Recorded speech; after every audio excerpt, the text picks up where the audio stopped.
Hi everybody, J's back after a long time away. I do apologize to everybody for being away for a while. It's just, I've been really sick. Well, let's just say it was nasty. So I'm back. I'm going to be doing a couple of reviews today to make up for the time I've been gone. First off, I want to just say thanks to everyone who's helped out with my primetime idea. Thank you very much. It's been well appreciated. If anyone else wants to still add, just check out my video or PM me about it. Okay. The review today is possibly, it is the greatest toy that ever came out of anime, and the only reason I have it is thanks to Jason. Jason, dude, you rule. Thank you so much for sending me him. Animated Shockwave. Best toy in animated. E combines everything I love. E is a multi-former. E is, in my opinion, the best Transformer spy we've ever had. Punch and Counter Punch come very, very close, but Counter Punch only had 2 robot modes and 1 ult mode. This one, 2 ult modes and 2 robot modes, and they all complement each other very well. He also he's Shockwave, and Shockwave is, out of all incarnations of Transformers, he is my favorite. I've got him in any possible form you can think of. I love Shockwave, especially in the G1 comics, primarily because he overposed Megatron on more than one occasion. Okay, this is him in his Autobot ult mode, where he is a Cybertron crane, and very, very show accurate and very faithful to what we came to expect of Cybertronian vehicles anyway, is that they all have raised treads. We saw this on the Cybertron modes for Bumblebee, Bulkhead, Ratchet, Ironhide, even Prime, and it does match in, and it's actually a very good mode. He's got a fully articulated crane arm which has 360 movement. Can also go up and down, has its nice little hook here. You'll notice that this is the purple recolor, which actually, Jason dude, this is the one I wanted, because it's Shockwave's colors. But like I said, there is his crane mode. Very plain looking, but it's animated. They were very plain characters. You will also notice there is a different setup. Here over Christmas I moved everything around. Hence, so basically everyone can come in and out of my door at any time they choose now. Thank God. But let's give you a little bit of a close view on him. I do like this. It's very cool, and also hides robot mode. I know you can see his head, Long Arms Prime's head there, but it's very, very nice. So this is Long Arm Prime's crane mode. And now I'll transform it into Shockwave's tank mode, the Decepticon ult mode. First we put these treads up, put that back treads up, drop these down. Now one really nice gimmick, put the hook up, and then when I retract it, ta-da! It springs up. One thing with the purple repaint over the grey is that there is no Decepticon logo, which actually is quite good. It actually hides it better. And we found out these 2 little dual cannons, and there we have him in his tank mode. Primarily it's a personal thing, but I always turn the tank that way, because these look like these should be front treads as opposed to these, and it also just gives his ult mode a little bit of difference. And he is a meaty looking, nice Cybertronian tank. He's got full cannon, independent cannon articulation, and he is lovely, absolutely gorgeous. Okay, onto his robot mode, and the first thing we'll do is take this off, and I'll show you his Autobot robot mode, which is Long Arm Prime.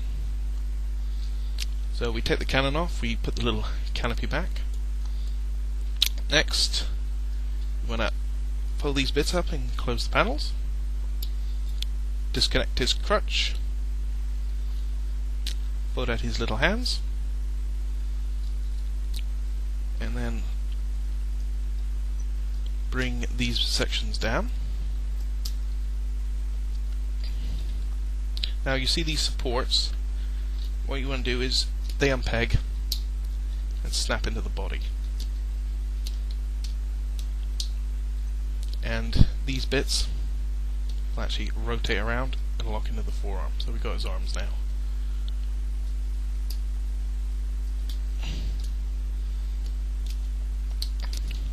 And next thing we want to do is bring down the arms.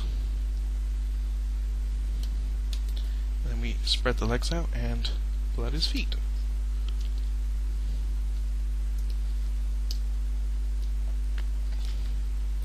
And I'll just convert this back.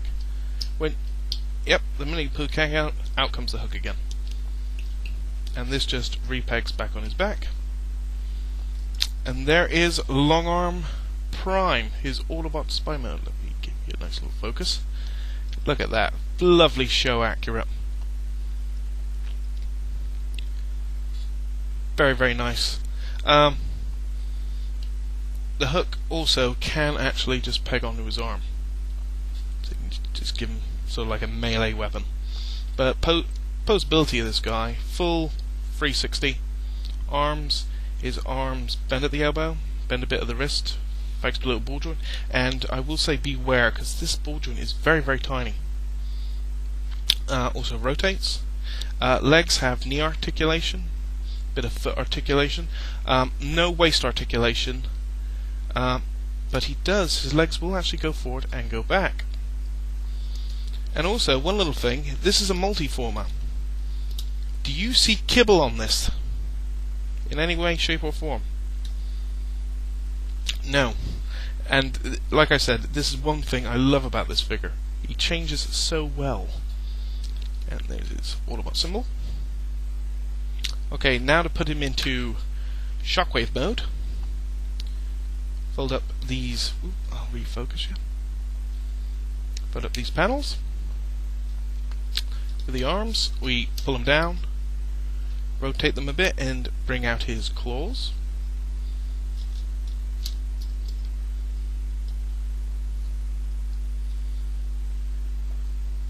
Next, we want to split this waist apart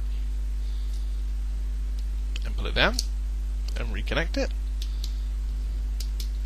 And these two treads will slot up.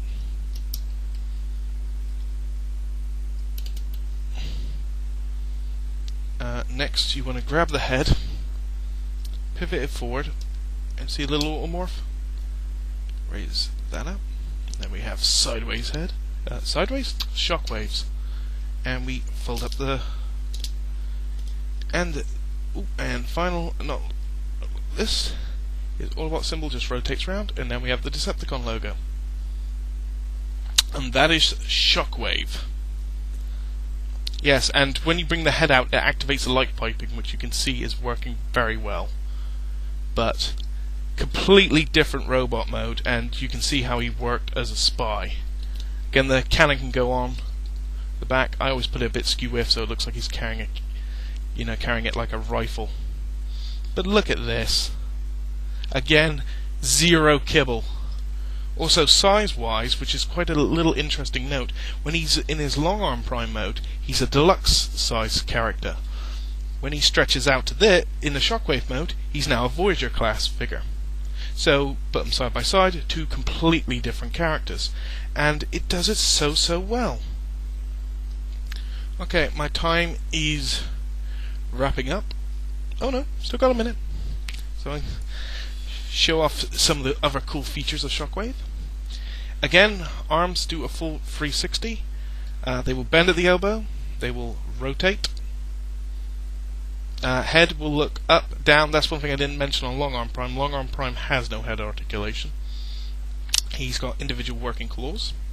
He will bend at the knee, rotate at the knee, and he still has his full waist. And the weird thing is, the waist for Long Arm Prime is there, and Shockwave is there. So they, say what you say about Hasbro. When Hasbro do a figure right, they do it so well. And this figure is such a an immense thing. It's a no-brainer. Buy this guy if you can find him. He is just such a lovely, lovely, lovely figure. So this has been SciJs, and this has been Shockwave saying have a good day, have a good evening, whatever the time it is. Make sure you're having a good one, and I'll catch you later.